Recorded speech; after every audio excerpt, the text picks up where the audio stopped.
The title of my talk today is The Mystery of Light. It's very mysterious indeed, as you will see. Now, if you want to learn about light, what you really should do, you should come to MIT and take some courses. The first time that you will encounter light is when you take in your freshman year course 802. A stands for physics. It's electricity and magnetism. And when you have taken that course, you have some idea what light is. And then in your sophomore year, you take 803. That's the course, the physics of waves and vibrations. And then you have a much better idea. But then you take quantum mechanics, 804 and 805. And once you have taken quantum mechanics, you have no idea anymore what life is all about. And frankly, if you ask me, do you know what light is? My answer is no. No, not really. However, I can use and manipulate all those complicated equations that I've seen in all those courses. And they allow me to make certain predictions of what light will do under certain circumstances. Does that mean that I have an understanding of it?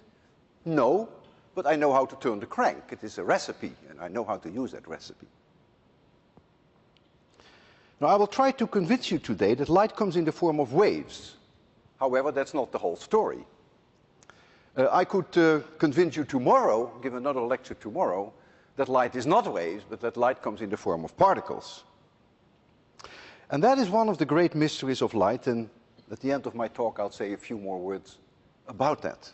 But my goal today is to convince you that light comes in the form of waves. In the 17th century, it was the great physicist and mathematician Isaac Newton, Sir Isaac Newton, who suggested that light comes in the form of particles. But my countryman, the Dutchman Huygens, he said that they came in the form of waves. And that was a key issue in the 17th century. You're probably all familiar with waves. Water waves, for instance, is probably the most familiar. If you tap on the water with a certain frequency, you get beautiful waves that propagate over the surface of the water. You can throw a pebble in a pond and you also see water waves.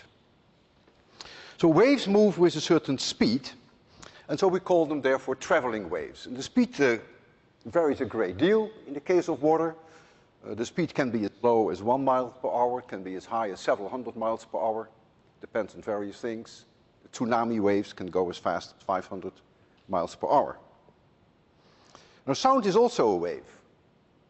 I produce sound by oscillating my vocal cords, and what they do, they produce in the air high pressure and low pressure areas. They push and pull on the air. When something moves in this direction, compresses the air, comes in this direction, pulls on the air. So you get high pressure and low pressure areas, and they propagate out to you with the speed of sound, which is something like 760 or so miles per hour.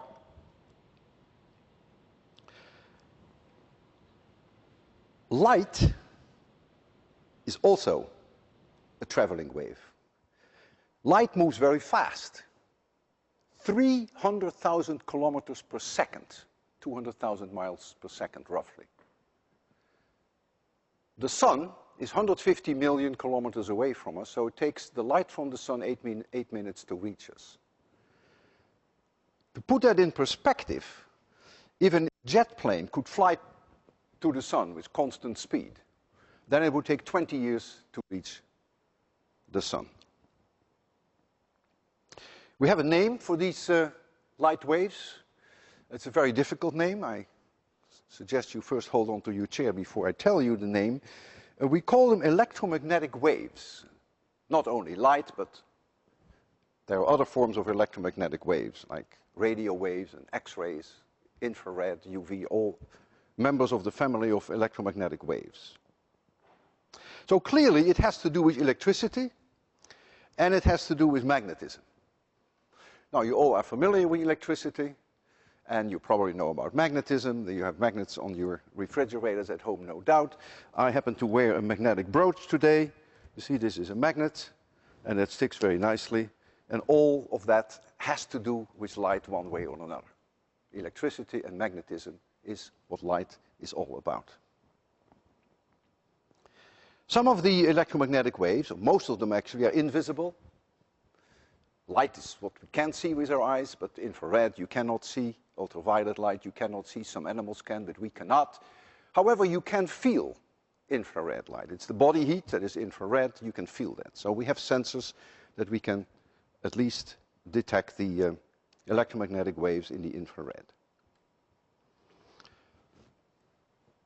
I have decided to put a minimum of equations on the blackboard, but there is one that is very important, because you're going to see it throughout this lecture. And so if you're ready for this, let us take a look at a wave. Here is a wave, and this could be a water wave, or it could be a wave that you put in a string, in a violin string. And this wave is propagating in this direction. And the speed of that propagation, let's call that v. The separation from mountaintop to mountaintop is called the wavelength, for which we in physics give the symbol lambda. Now, in order to generate this wave, I'm going to tap on the water up and down, and I can do that with a certain frequency. So I'm going to introduce the word frequency for you, for which we will write the symbol f. And that simply means how many times per second I move it up and down. It could be a string, or it could be the tapper on water. So it is the number of oscillations,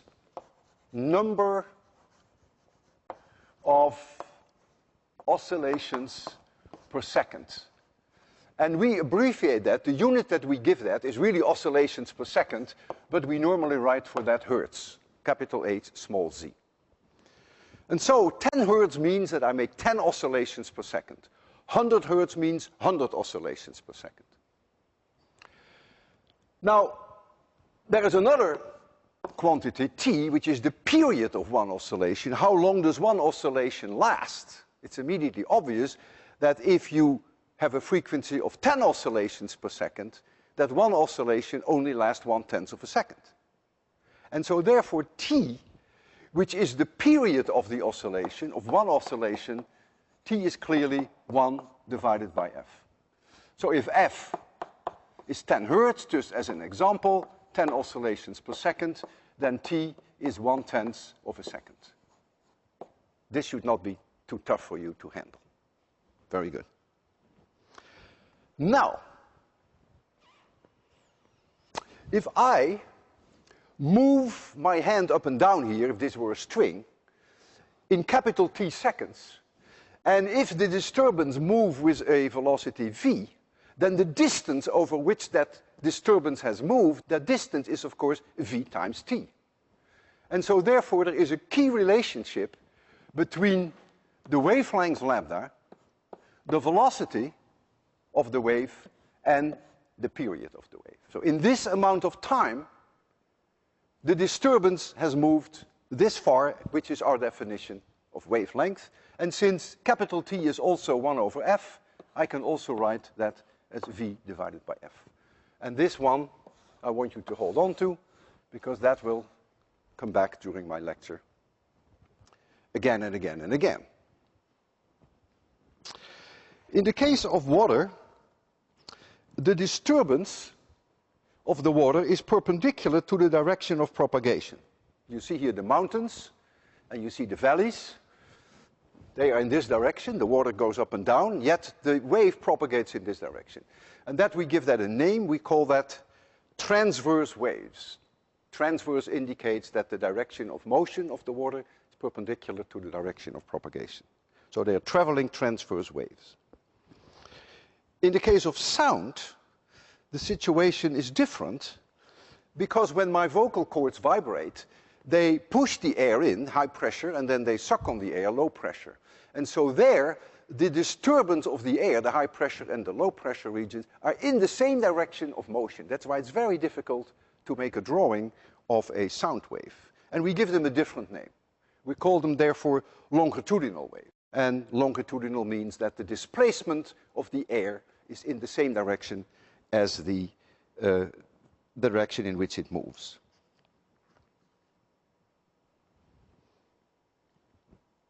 Light is also a traveling wave and is also a transverse wave.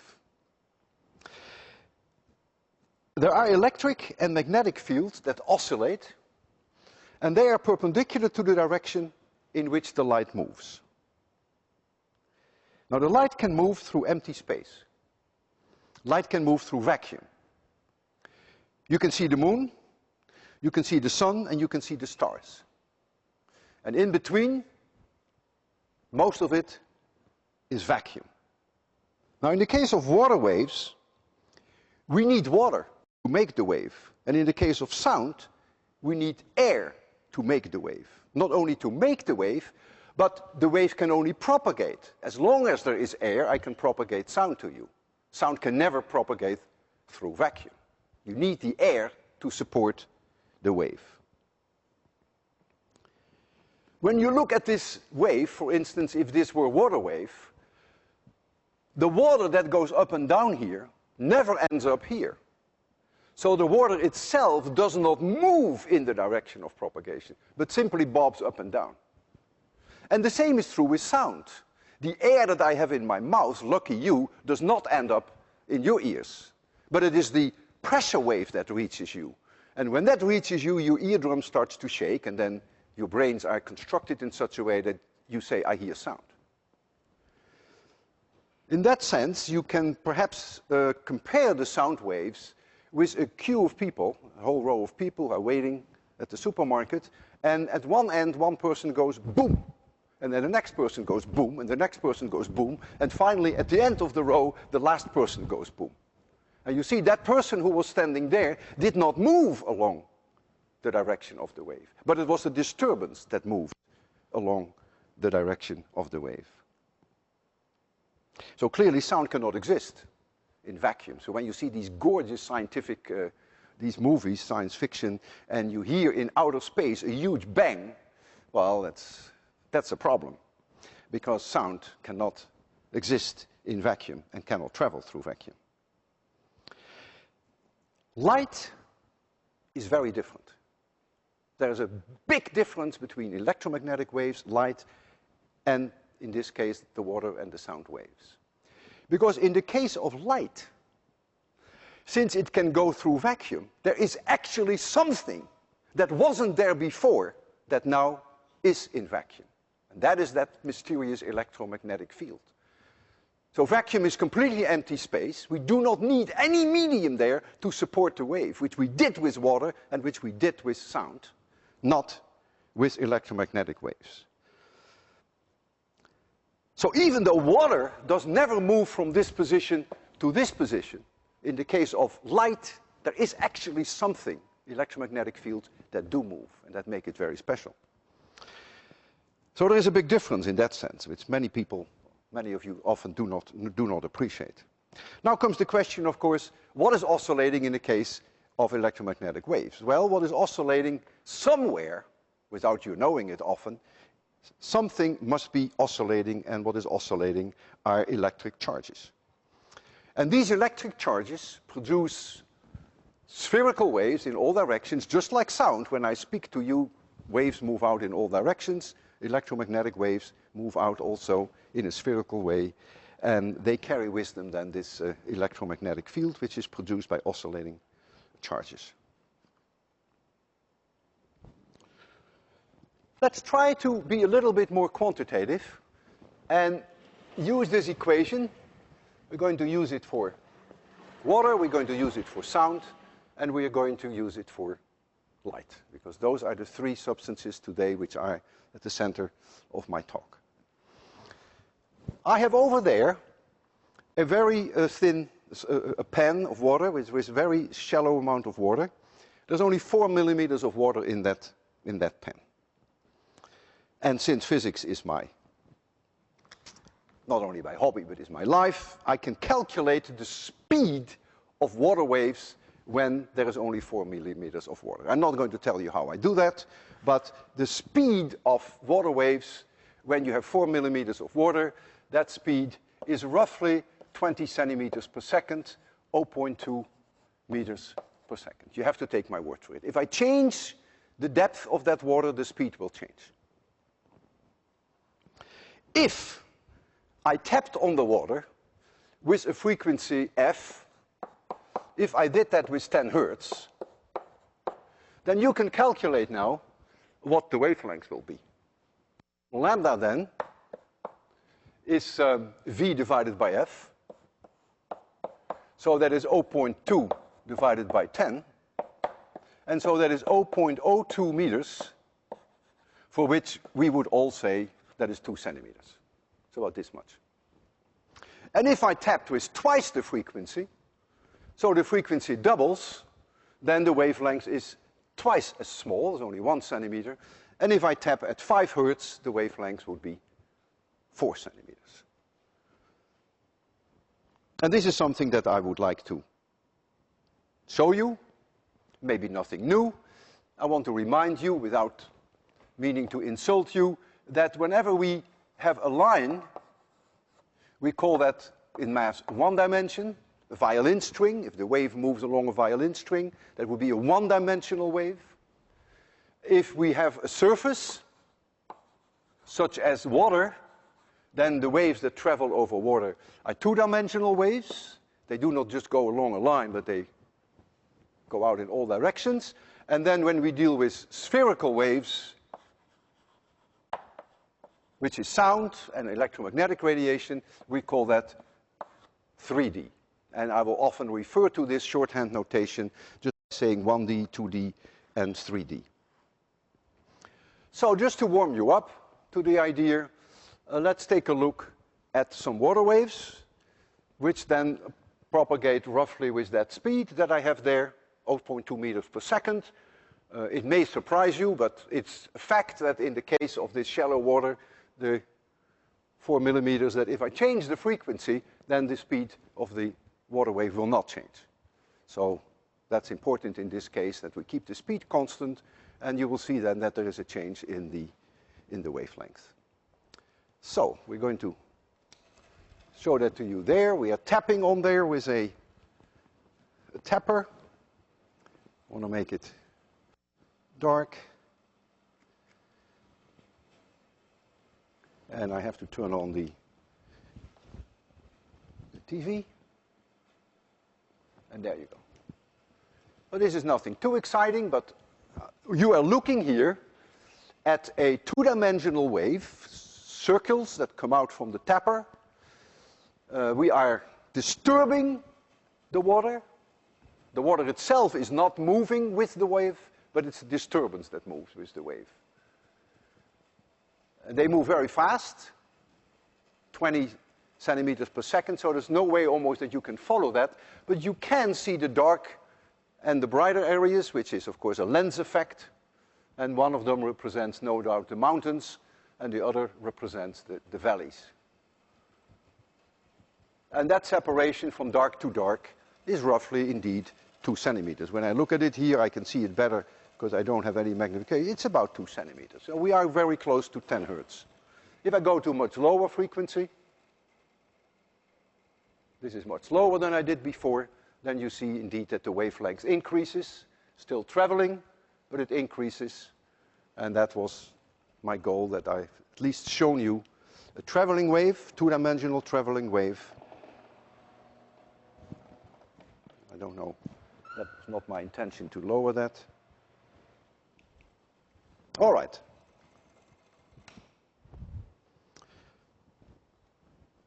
So traveling wave of water.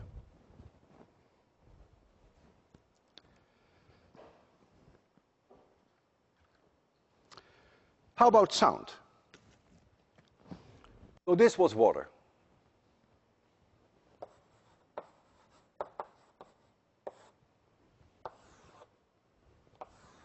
Sound. The speed of sound in this room is about 340 meters per second. That's non-negotiable. It will change a little bit with temperature. So V is 340 meters per second.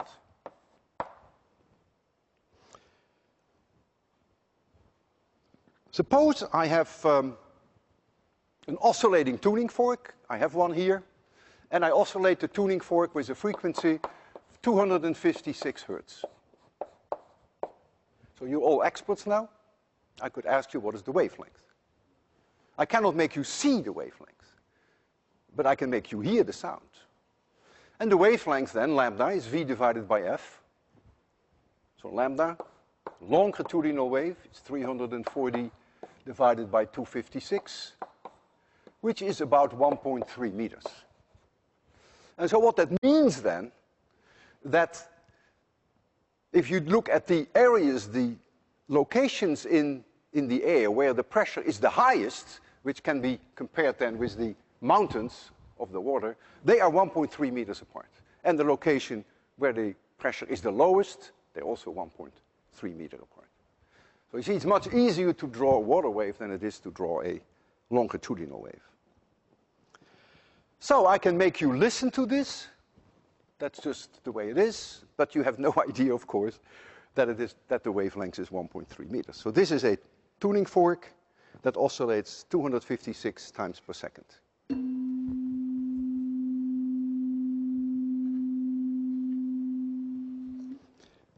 If I increase the frequency, I go to 4,000 hertz, then of course the wavelength goes down substantially. You can check that on your own now. The wavelength becomes only 8.5 centimeters, if I didn't make a mistake in my calculation. And that's a much higher frequency, so your eardrums go faster back and forth, and then the wavelength has enormously decreased. 4,000 compared to 256.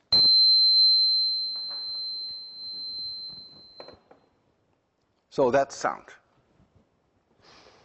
So now, sound, by the way, is three-dimensional wave, right? It's a spherical wave that moves out in all directions. It goes in this direction, this direction, this direction, as opposed to the water wave, which is a two-dimensional wave. So let's now turn to electromagnetic radiation.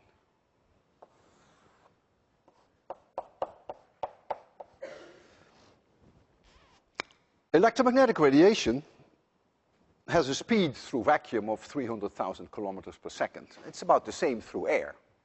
Little less, but insignificant. The difference is insignificant.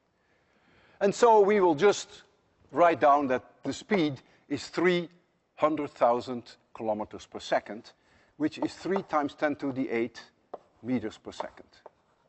I just assume that you are familiar with the notation 10 to the power 8. It's a 1 with 8 zeros. All right? And if you go from kilometers per second to meters per second, you have another factor of 1,000, and so you get 3 times 10 to the 8 meters per second.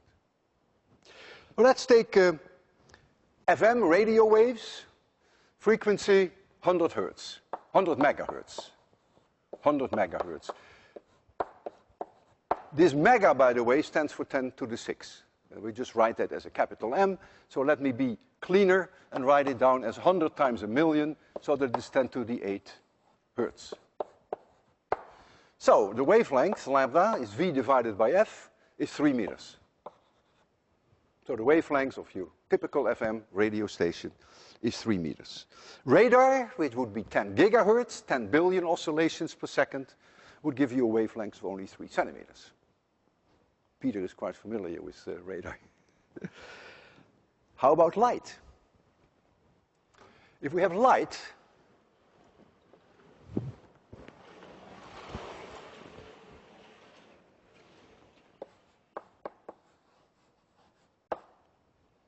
I will tell you a secret, and the secret is that I happen to know the wavelengths of light. Remember, I was going to convince you that light is going to be waves. Now, anything that is a wave has a wavelength. And so if I tell you this secret, that light, not all colors have the same wavelengths, but roughly the wavelength of light is about half a micron, and a micron is 1/1,000,000th of a meter. So the wavelength of light is then roughly 5 times 10 to the minus 7 meters. It's half a micron. Many people like to express the wavelength of light in terms of nanometers, which is 10 to the minus 9 meters. Then it would be 500 nanometers. You see both in books. Some people like it to express it in terms of angstroms, and it is 5,000 angstroms. Whatever you prefer, be my guest. But in meters, and since I work with meters here, it is 5 times 10 to the minus 7 meters. So I told you this. So now we can calculate the frequency, because the frequency now follows from our famous equation. The frequency now equals the velocity divided by lambda, and so the frequency equals the velocity divided by lambda. So that is 3 times 10 to the 8 divided by 5 times 10 to the minus 7, and that is about 6 times 10 to the 14 hertz. 6 times 10 to the 14 oscillations per second. So there are charges, without you knowing it and without my realizing it, which oscillate back and forth, a 6 with 14 zero times per second. And that's a very representative number for light. In the case of blue light, it's a little higher. In the case of red light, it is a little lower. So now, how can I demonstrate this? Now, I demonstrated water for you. We were tapping 10 times per second. And then we went up to an unimaginably high number of 256 times per second, even 4,000 times per second. How on earth can I go up now to 10 to the 14 times per second? Well, I don't have to do anything. Just look around you. All the light that you see is generated by charges that are oscillating. So this is the easiest demonstrations for me as I can think of. So there are charges that are oscillating with these frequencies, and they produce the light.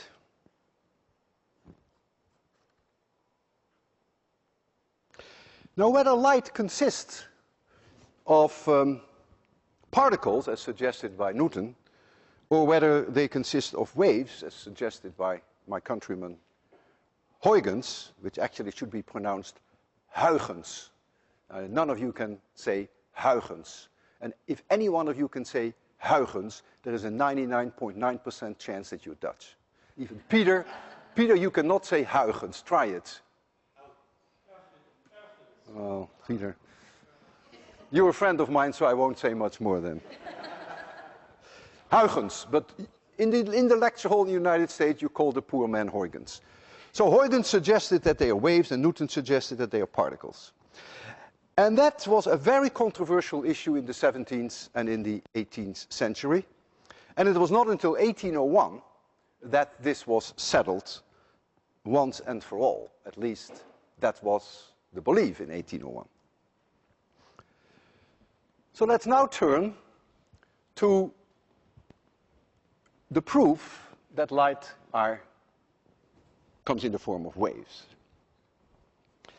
Let's first return to water again. So instead of having one tapper on the water, on the ripple tank there, you can imagine that I have two tappers. So I have one tapper here, and I have one tapper here, and they are a distance d apart. And so here is the line in the middle of them. So this one is tapping and this one is tapping. They are synchronized, they are connected together, so they always tap with the same frequency. And so this one will start to produce circular waves, just as you have seen. And this one will do the same. So this is then the wavelength. This represents, is my shorthand notation for mountains, and that propagates out over the surface. Now imagine now that I pick a particular point, this point P, and that point P has a certain distance to this tapper, and it has another distance to that tapper. In physics we call this the path length, but it's really the distance. The path length is different for those two. In other words, one wave from one tapper reaches this point earlier than the other wave. This one gets here earlier than that one. Now, if the difference in these path lengths is the difference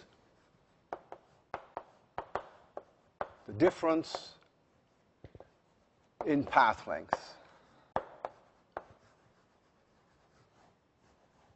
if that difference is 1/2 of a wavelength, it's clear that when the mountain arrives from this wave, that the valley arrives from that wave. Because there is going to be a difference in travel time. It would take this wave 1/2 t seconds longer to reach that point than it takes this wave, because half a wavelength takes this amount of time. And so the two waves, as we would say in physics, are 180 degrees out of phase when one wants to drive the water up, the other wants to drive the water down. And the net result is that the water will not move. And this is very characteristic for a wave. The water will stand still. And we have a name for that.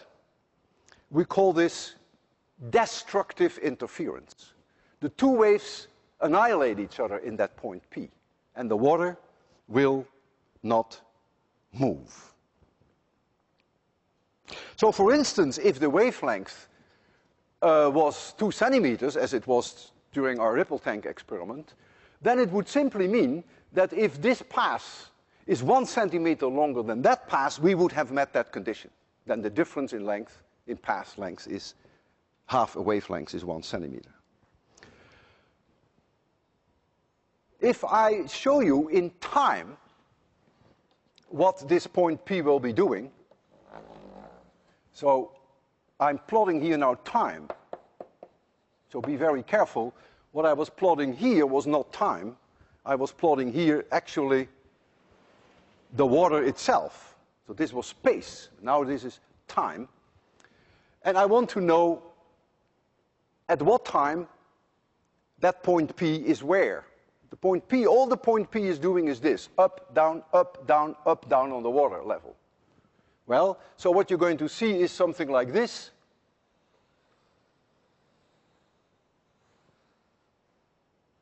And the separation in time between this and this is then capital T. So at this moment in time, point P was up here, and at this moment in time, it's up again at that point. And so this is then a nice way of saying what the position of P is as a function of time. Now you get destructive interference when the wave from the other one, if the other one were only present, then you would see this. And of course point P has to go with both of them. One wants to do this and the other wants to do this. So point P is going to oscillate with the sum of the two, what we call displacements. The maximum displacement we call amplitude, and therefore point P will not move at all. If you add up these two curves, you end up with this. So point P will stay put. Destructive interference. Now, there are many points for which the difference in path is 1/2 wavelength. It is immediately obvious that there should also be a point, for instance, somewhere here on this line. There is somewhere a point here, I just stab at it, say this point, for which this distance minus that distance is 1/2 wavelength. So that point also experiences destructive interference. And so you can construct now on this surface all the points for which the difference in path length to this stepper and this stepper is 1/2 wavelength. Do any one of you know what kind of curve you get? What do we call that curve in math? Don't feel bad if you don't know it. I will draw the curve roughly, yeah? Sine? It's not a sine wave. You and I talked about it already when you came in. What do you think it is? I have to speak a little louder. Here, I have here a microphone. So my question is, what do you think this curve looks like? My guess would be a paraboloid, but you said it was hyperboloid. Yes, it is a hyperboloid, yeah. But nevertheless, it's a nice try. So you're going to get a hyperbole, and it goes like this.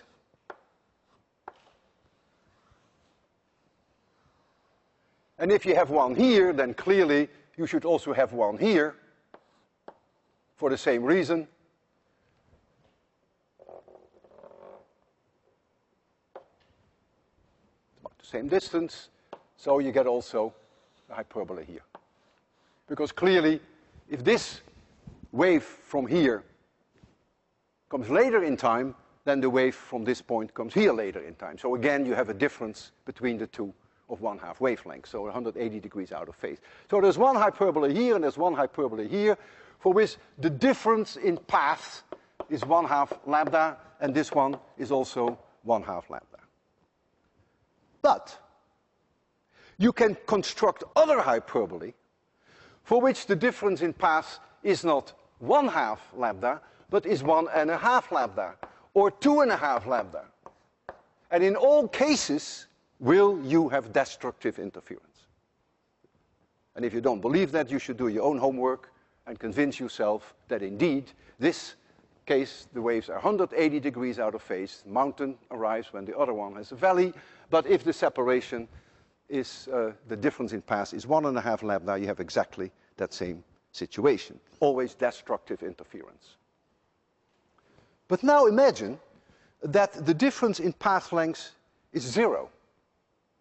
And there are lots of points for which the difference in path length is 0. For instance, here, everywhere on this line, the distance to this tapper and to this tapper, exactly the same. So the difference in path length here is 0. This is a terrible abbreviation. Distance in path length, dp, is 0. What does that mean? Will you now have destructive interference there, or is there something else special when the difference is 0? Something else. Let me get you the microphone, because that's always nice to hear your reactions. Yes, but you'd have something else, and if it's 0, you'd have the same mountain or the same valley. So what does that mean then? That the two waves would add. They would add, exactly.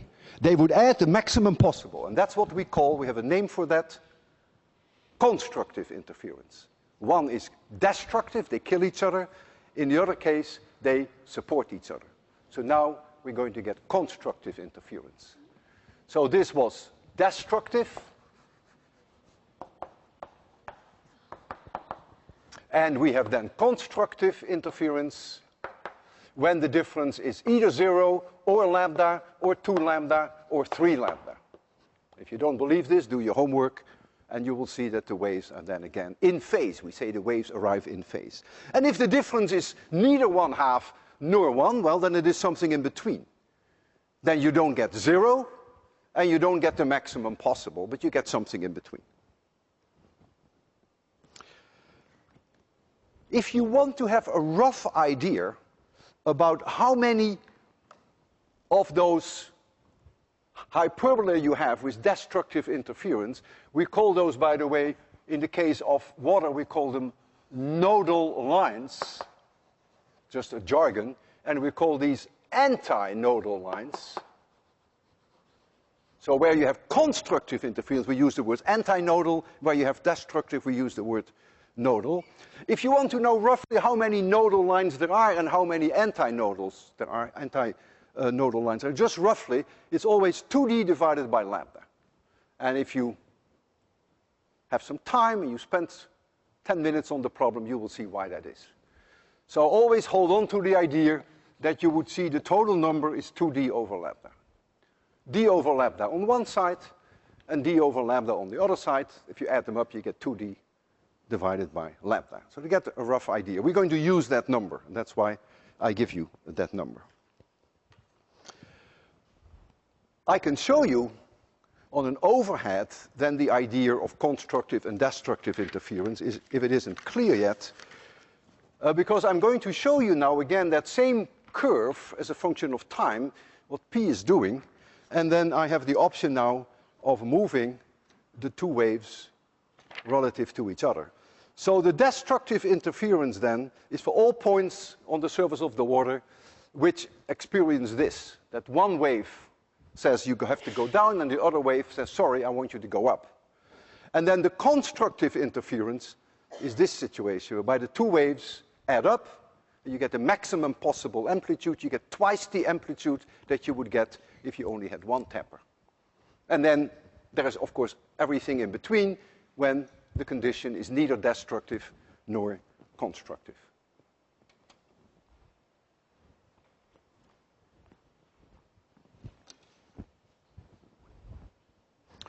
Let me check my timer.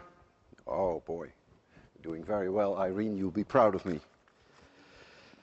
So now I will show this to you. I'm going to try to make an effort to demonstrate this to you. And it is harder than you think. And that's why we have an expert, Marcos, who invaluable in helping me out. Oh, you already set it up. So now we have two tappers. And we're going to tell you that D, the distance between the two tappers, is about 4 centimeters. Sorry that I changed from meters to centimeters, but that makes sense now. If I tapped with 10 hertz, then lambda would be 2 centimeters, right? Remember, 10 hertz would give lambda equals 2 centimeters. So then 2d divided by lambda is about 4. 8 divided by 2 is 4. So you can expect then roughly 4 nodal lines. If the frequency, however, is higher, then you expect, what do you expect? More nodes or fewer nodes? Frequency is higher, wavelength is lower, shorter wavelengths, more nodal lines. So for higher frequencies, you get more nodal lines than you get for low frequencies. And I will try to show you at least 2 or 3 different frequencies. You will see the nodal lines move. That's obvious, of course, because if you meet the condition that here exactly the two cancel each other, that means that the difference in path length is 1/2 lambda. The moment that I change the wavelengths, that point is no longer on a nodal line. So the nodal lines will shift, and if you increase the frequency enough, you will see that new nodal lines move in. So you get more of these hyperboloidal surfaces, not surfaces, lines. But in any case, we will only deal with a few of them. And the reason why we deal with a few is because the wavelength is of the same order as the separation between the tappers. So, it is not as easy as you think, and we may have to do some adjustment. And therefore, you need a little bit of patience, but we will do the best we can on this. I'll make it completely dark. You ready, Marcos? And I have to turn on the... Okay. Well, this is already not bad. Don't do anything now, Marcos. Let me just go into the lecture hall. So there are two tappers now. You have to take my word for that. But when you look at the picture, it is immediately obvious, at least to me, that I see here a lane where the water doesn't move. These are traveling waves, and the water stands still here. It also stands still here. It also stands still there. Can you increase the frequency a little, Marcos? Increase it a little more. Hold it, yeah. So you already see that this lane was moving. It's very clear now. You see no ripples here. See no ripples here. This is beautiful. And here is, I think, 1. Can we increase the frequency a little more? Let's see whether we can get 4 nodal lines. A little more. Hold it. Yeah. You see one here. One here. They get closer together. You see one here. No, I don't see this one coming in yet. You can try a little bit faster maybe, Marcos. There's a little bit of a magic. Yeah, there it is. You see it here? Ah, beautiful. 1, 2, 3, 4. So what this means now, that right here on this whole path, right in the middle, that the difference in distance to the tappers is 1/2 wavelength, and here it is 1.5 wavelengths. Here it is also 1/2 wavelengths, and here it is 1.5 wavelengths. The difference here in paths is 0, so those are your antinodal, and here the difference is lambda, and here the difference is 2 lambda, and here the difference is lambda, and there the difference is 2 lambda. So you've seen all the ingredients that are characteristic for wave phenomena, which is interference pattern. That the two motions can annihilate each other, can kill each other, the two waves, or they can support each other to the maximum possible, which we call constructive interference. Marcos, this was superb. Thank you.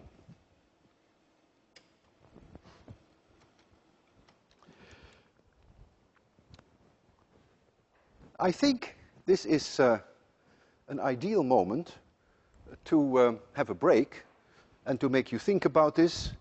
After the intermission, I will then continue this whole way of thinking of interference with sound, and I will bring your intuition to a test, and then we will continue it even to the extreme absurdity, trying to get interference with light, in which case we bring you even beyond what is imagination can handle. Okay, Irene. 5 minutes, do what you want.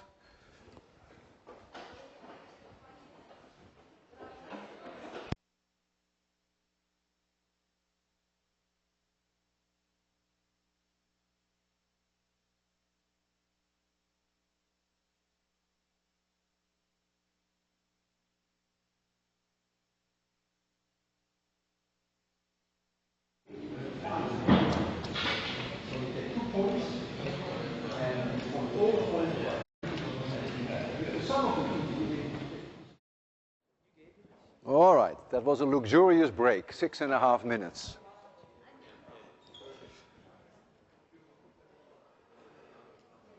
All right, so now comes a key question. If somehow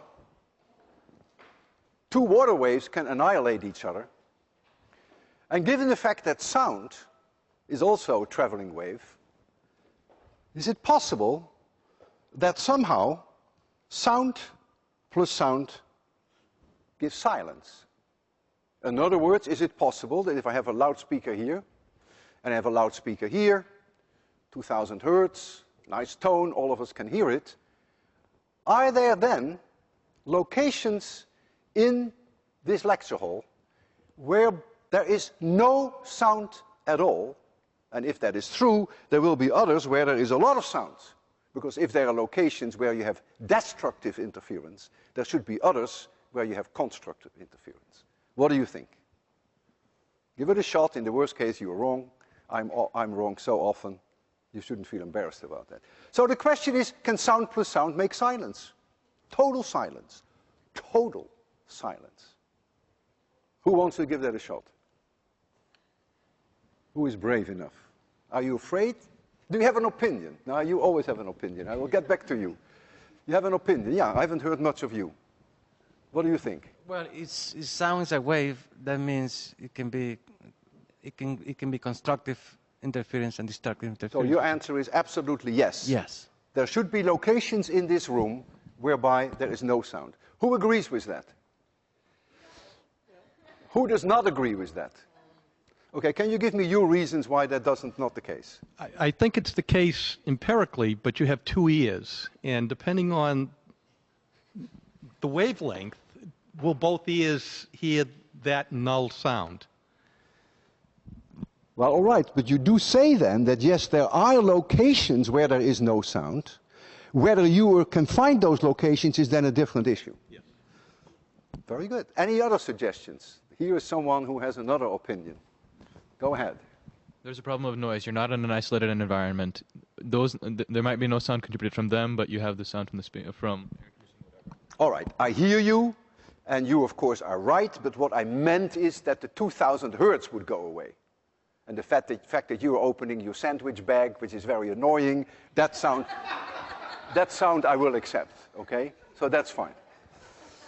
Well, the proof of the pudding is in the eating. So let us turn on the sound, and I advise you to start walking through the lecture hall and see whether you can find locations where you hear no 2000 hertz. Not just a little, but no. Be my guest.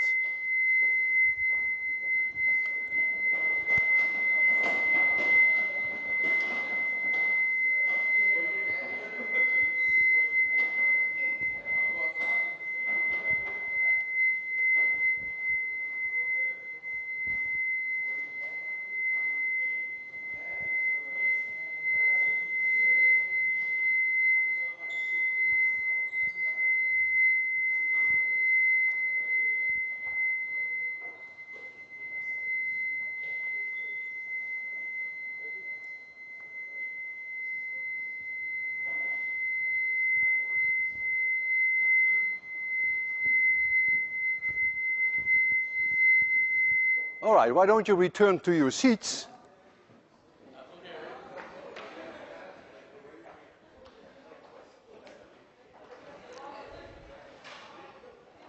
And I would like you to share with me your findings.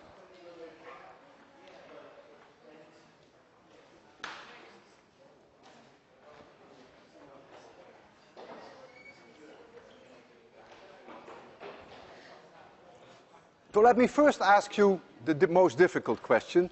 Were you able to find locations where you absolutely did not hear the 2000 hertz? Did any one of you find such a location? Okay.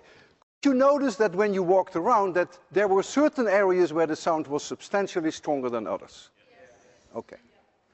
Now let's be a little bit more quantitative to understand what you have done and what you should not have done. It's more important. The separation of the two loudspeakers is about 2 meters. You could have seen that. And I also told you that the frequency was 2000 hertz. That's key information which you did not use. And I don't blame you for that. In fact, I set you up that way.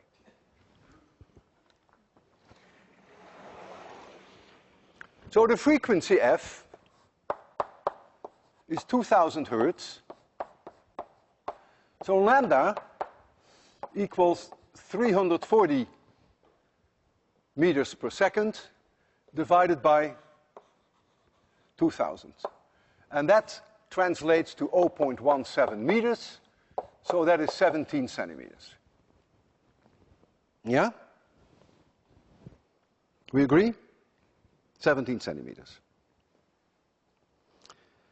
How many of those nodal surfaces would there be? You're no longer talking about nodal lines now. It's no longer an hyperbole, because the wave is three-dimensional spherical waves, so now the whole thing expands to surfaces. There are going to be paraboloidal surfaces here, for which then the intensity should be near zero.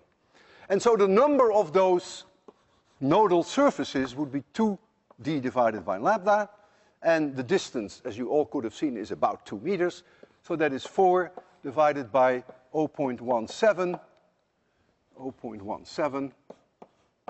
and that I think is something like about 24 or so. 24. So there are 24 of those surfaces that come out here, and there the intensity should be close to zero, provided you're not too close to the loudspeakers, because if you're too close to the loudspeakers, then of course the amplitude of this sound is stronger than from that one, and then they can never add up to zero. That's another issue. You have to be a little bit away from it. Without going through the math of exactly where those surfaces are, I can give you an answer which you probably could very roughly have estimated anyhow. And that is, first of all, that the separation in space where those surfaces are depends on where you are. The farther you are away, the farther they are apart, as you saw on the water tank experiment. If you're farther away from the tappers, those nodal lines were farther apart. The same is true here, of course. So they just fan out like this, and very far in the audience there, they are farther apart than here. If you are at a distance of about 5 meters from here, which say Peter is, most of you are, then you can calculate roughly that the separation between total silence and maximum sound, between minima and maxima, between destructive interference and constructive interference, is roughly 20 centimeters. So therefore, you could have stayed in your seats and simply moved your heads and see whether you can find when you move them over a distance of about 20 centimeters. So let's do this experiment again.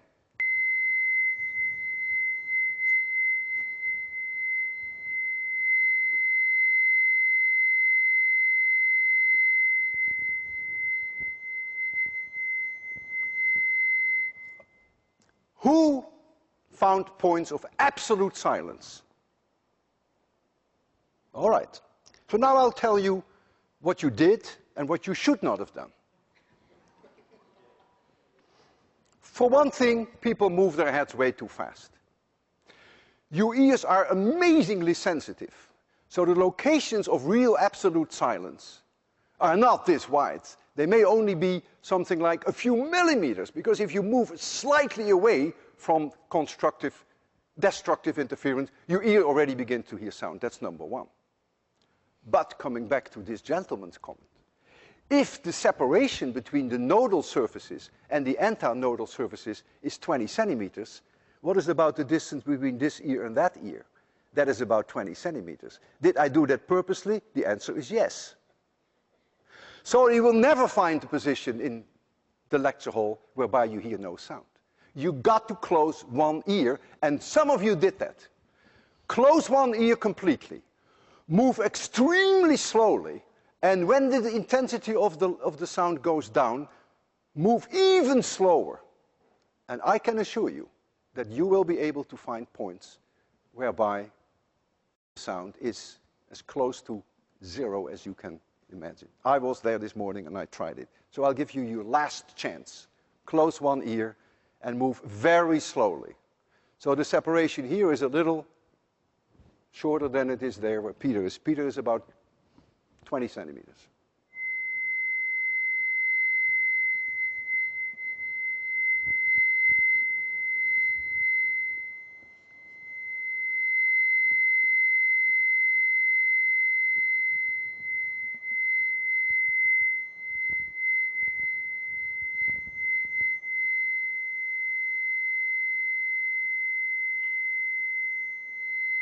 Wow, you look scary. No one is moving anymore.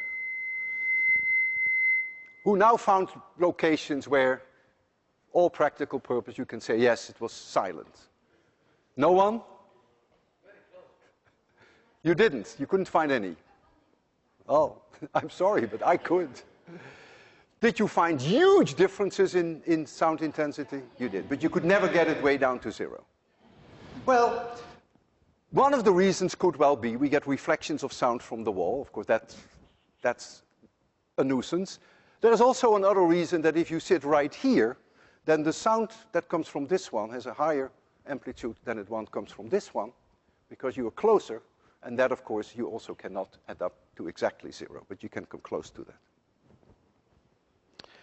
So now comes the last burning question, and that is, if sound plus sound can give silence, and I hope I have convinced you that it really can, though you may not have heard it absolutely silent, is it possible that light plus light can give darkness? So we have water, waves can annihilate each other, sound plus sound can give silence. Can light plus light give darkness? And if that is the case, then light plus light should also be able to give a lot of light. Destructive interference means there would be locations in the classroom where two light sources would give no light, and other locations where constructive interference where you have light. Anyone's guess? Come on, in the worst case, you're wrong. So can light plus light give silence? That means darkness. If we can demonstrate that, I think we've made the point that we deal with waves. Yes? Operating purely on the assumption that light is a wave that behaves like that, we'd be inclined to say yes. But off the top of my head, I don't recall any observational evidence of that, and no fancy science demo, so I'd be inclined to say no. So he is inclined to say no. Do any one of you support the no? Yeah, you support the no, or you? No, I say yes. I mean, if light is a wave, it can experience destructive and constructive interference again. So you are a believer. You really begin to believe physics. I've converted him. So who is in support of the idea that light and light should be able to give darkness? Oh boy. And who says no, probably not? You're alone. But Young was also alone when he demonstrated that light plus light can give darkness. And I'm going to demonstrate that to you too.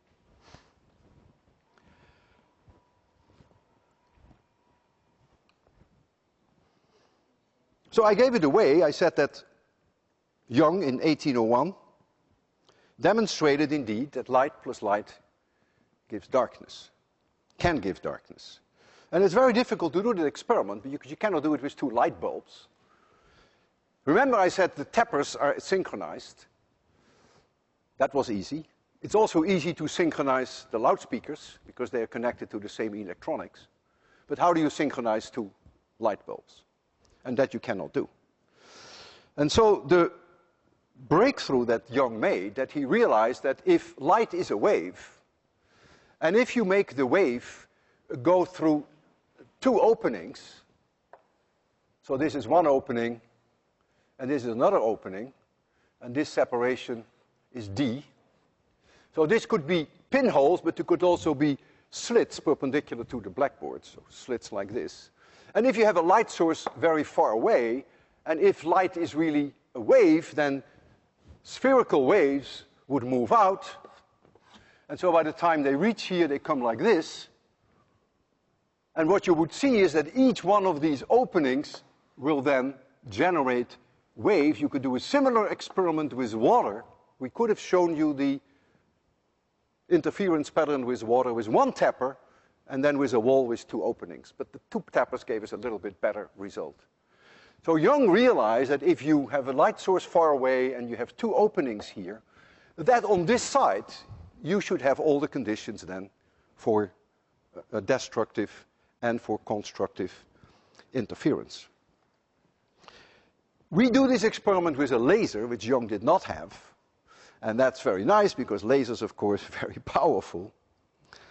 The separation that I will use today is 1/4 of a millimeter. And the wavelength of the laser that we will use, the red laser, the wavelength is 633 nanometers, 633 meters, 10 to the minus 9 meters. So if I now ask you how many surfaces are there whereby there is total destructive interference, that would be 2D divided by lambda. It's a high number. And so you can imagine that those surfaces, those destructive hyperboloids and the constructive hyperboloid are close together. We have it set up here, and here we have these two very narrow grooves, 1/4 millimeter apart, and here we have the red laser, and we're going to see there on the screen the results of the light intensity, and that will show you beyond any doubts that you will see locations where it is completely dark and other locations where the light is very strong, and that's where there is the constructive interference. I need my laser because I have to be able to point it out to you.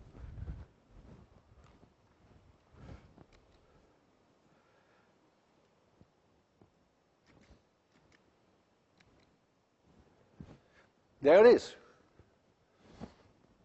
So you see here areas whereby it's absolutely no light. You see these separations on the screen are no more than maybe 2 centimeters there. So you can imagine how close the destructive interference locations and the constructive interference locations are. But here you see in front of your eyes what Young first did in 1801, which of course equipment that was nowhere nearly as good as what we have here. And this then was in those days convincing evidence that we're dealing with waves. And if you know the distance from here to the wall, which I normally call capital L, and if you know the separation of the two slits, and if you can measure the separation there between darkness and bright and darkness, then you can calculate the wavelength. That's pure math. That is not physics, but that is just pure math. It comes down to hyperbolas and intersect them with a screen. So that is really not all that difficult. So now comes the question, why was this absolutely conclusive evidence that we are dealing now with waves instead of with particles? And this is very fundamental. If light is waves, then you see here on a screen this interference pattern, which goes way beyond the separation D. It goes way beyond, all the way there, all the way to here. Do you see bright, dark, bright, dark? You saw that over a huge area there. Imagine now that light was particles, and that I would throw particles through here, and then some other particles through there, like tomatoes. Then what you would see, so I go one after another, either through one of the opening or through the other, because if it's a particle, it can only go through one opening. You cannot imagine if you throw a tomato that the tomato would split up and that half the tomato goes through one and half through the other. So one particle goes through one opening, and then the next one may go the other. What you would see now is just a pile of particles here and a pile of particles there. You see two light spots, that's it. End of story. That would be typical for particles. But instead, you see this enormous interference pattern, dark, bright, dark, bright. And so it is not so surprising that this was absolutely conclusive evidence that we're dealing here with waves. So now we can go one step further, and we can ask ourselves the question, if we now go to an experiment like this, whereby we have many small openings, not just two, which we call the double slit interference, but we have many, this many, capital N. And the separation between two openings is again that famous D, the same as it was before, except it could be much smaller if you want to make it very small. And now light comes from this direction, and now we collect it here on a screen, and this distance is L. The question is, what will you now see? And this math is more difficult. It is purely a matter of math. You now have to do a superposition of each one of these openings at any point in space, and then calculate what the sum is of all these n waves, and you will find locations where there is no light, and you will find locations where there is maximum light. Now the beauty about this is, which we call gradings, the beauty about this is that if you have 100, if n is 100, then the width of that bright maximum is 50 times smaller than if you had 2. And I will demonstrate that to you. In other words, the maxima become extremely well defined.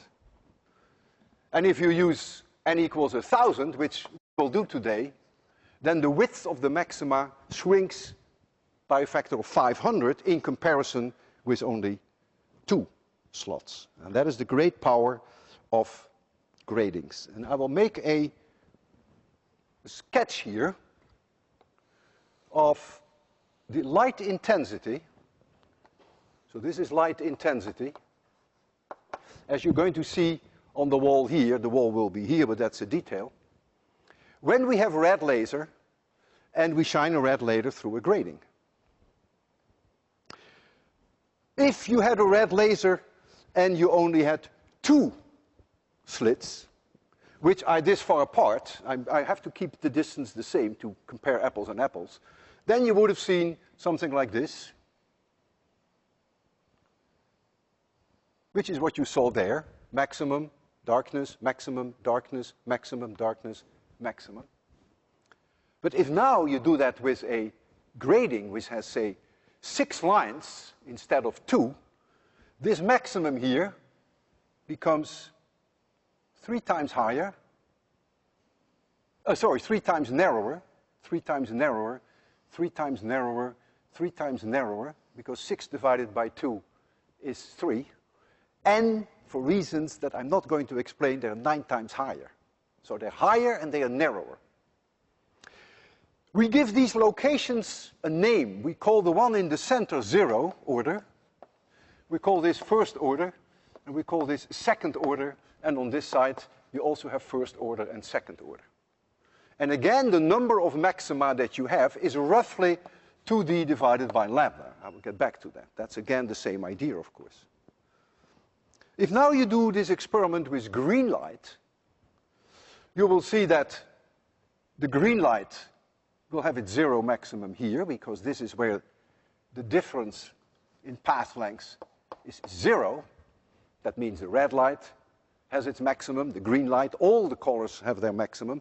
But you will see now that the maxima of the green light will fall here and will fall here. But there's a difference in wavelengths between red and green, and so there's a difference in the locations of those hyperboloids. But not at the zero, but here there will be differences, and then the third one would be somewhere here. And I will demonstrate that to you. So you're going to gain with a grading two things. You get more light, and you get the lines very narrow. So you get the locations of brightness become extremely well defined. And I will work with your own gradings that you have been given. Your own gradings have 13,400 lines per inch. That's what the manufacturer tells us. So your gradings have a separation between the grooves in the plastic, which is 1.9 times 10 to the minus 6 meters, 1.9 microns. You can easily calculate that if you know that 13,400 lines per inch. And so you can even make a rough guess about how many nodal lines and how many antinodal lines there are going to be. That's going to be 2d divided by lambda, and that is about 3.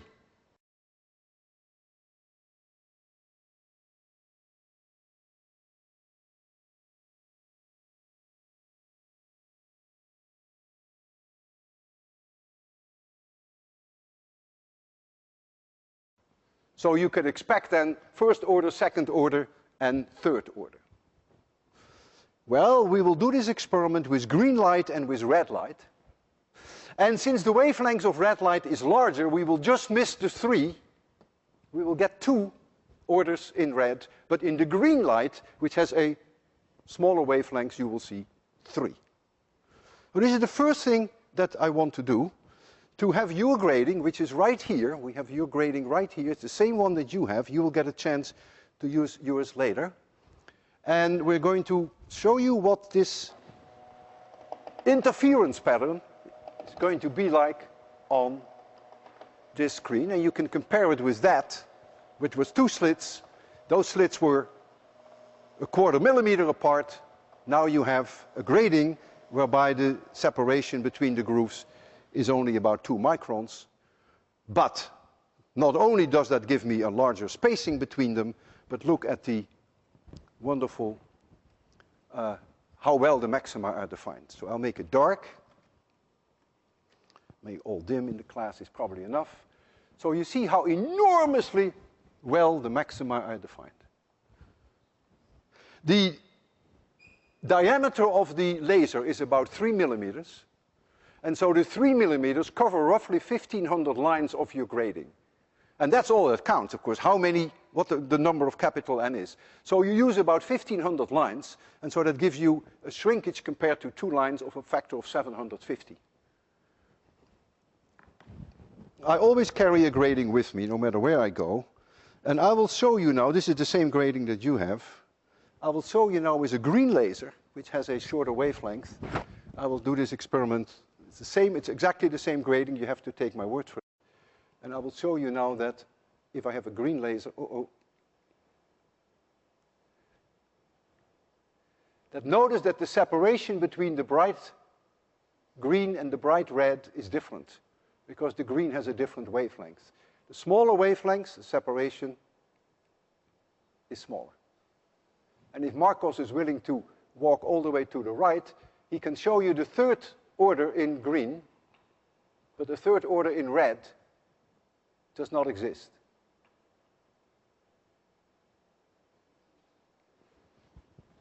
And so this now is an amazing tool to analyze the spectra of the various gases when you heat them. They produce characteristic set of colors, a characteristic set of frequencies. And these can now be studied and they can be viewed with your grading. If you look at helium, you will see that it is not like the sun, that you see a continuum of all the colors, like the rainbow, but that you see very distinct lines in the helium. And the reason why we call them lines is really a misnomer. because we do these experiments with sources, light sources, which themselves are lines. And that's what I'm going to show you. And I want you to use your own gratings now. So if you get your own gratings, then I'm going to make you look through those gratings. Look at a light source here, which itself is going to be a line. And if you hold your grating the right way, you have to try that a little bit, you will see this spectrum. First, you'll see zero order, where all the colors overlap. That's in the middle. You will see first order, second order, third order, maybe, depends on the color. And I'm going to make it completely dark. And then you see this amazing thing, how nature, in this case, produces unique frequencies, discrete frequencies, and no longer a continuum. And the grading is an ideal tool to see them. And try to look on both sides of the zero order so that you can see the first order. Yeah, I see the first order. Wow, notice that at the zero order in the center, all the colors overlap. There's a maximum. That's zero order. But since the difference in path length is zero, of course, all the colors overlap there. But then when you go to first order, you see clearly that the blue is closer to the zero order than the yellow, and the red is the farthest away. And then you see a second order, and I can even see many colors in third order, and I see the same on the left side. I can show you now neon, which is also very interesting.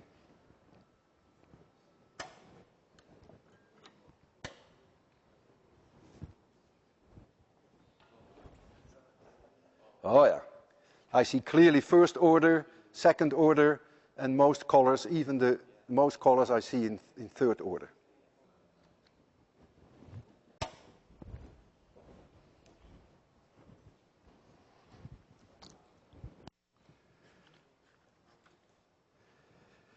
So you should now be convinced that light comes in the form of waves, as suggested by Huygens, and not in the form of particles, as suggested by Newton. And that was the goal of my talk today. However, as I mentioned earlier, I could give another talk in which I could convince you that light does not consist of waves, but that light actually consists of particles. 20th century physics has shown that light comes in the form of individual photons, and these photons can be localized in space, and we can detect them and we can count them in a similar way that you can detect and count individual tomatoes, which is a very different picture from a spherical wave moving out in all directions. We're now talking about small bullets, well localized, and you can detect them, like tomatoes. So instead of throwing light photons at you, I could make an attempt to throw tomatoes at you. These are very nice. I grow them in my own backyard, and they are very soft. So if you catch them, don't squeeze too hard. You want one? Will remind you for the rest of your life what a photon is not. Ooh, good for you. I can throw some other photons to you. Here goes a photon. There goes a photon. And another photon. And for Peter, another photon. And for you there, another photon. 2 photons.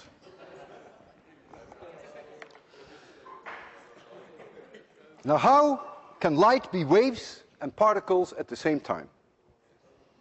In the case of our 2-slit experiment, which was Jan did, light waves go through both slits. That's easy. You can just see that. There is no problem at all. In this picture, if light is a wave, it goes simultaneously through both. But if light is really a bullet, a photon, a particle, then it either goes through one opening or it goes through the other opening. So how can it be now that we see this interference pattern if we argue, or if we can argue, that they are also particles and bullets? And here lies now the great mystery in physics, which caused me and others sleepless nights. And the secret to this is the following. As long as you do not measure through which opening the photon went, you will see a beautiful interference pattern. The moment that you make an effort, which you can do, and you measure through which one of these openings the photon went, you have destroyed the interference pattern. You don't see the interference pattern anymore. The light says, you want me to be a particle? You pay a price for that. And this is the price that you pay. It will only show you one pile of photons here and one pile of photons there. But light says, if you don't ask through which opening I went, then that's fine, then you behave, and then I will show you the interference pattern. And so this is a bizarreness, of course, that no one really can completely understand, and this is, of course, where quantum mechanics comes in. That is when you take 804 and 805 at MIT, and this is why I said earlier in my lecture, once you have taken 804 and 805, you have no clue anymore what light is all about. So yes, it can behave like a particle, but it can also behave like a wave, and that depends on what experiment you do and how you do the experiment. It is one or the other. And I have highlighted today only the wave character. Now I'm looking forward to seeing some of you in my classes. There is a chance that you will come to MIT, and there is also a chance that you will have me, maybe a few years from now. And then we can talk about this some more. And I want you to appreciate the fact that this is not easy stuff. Not for you, but not for me either, believe me. Thank you. It was nice having you here.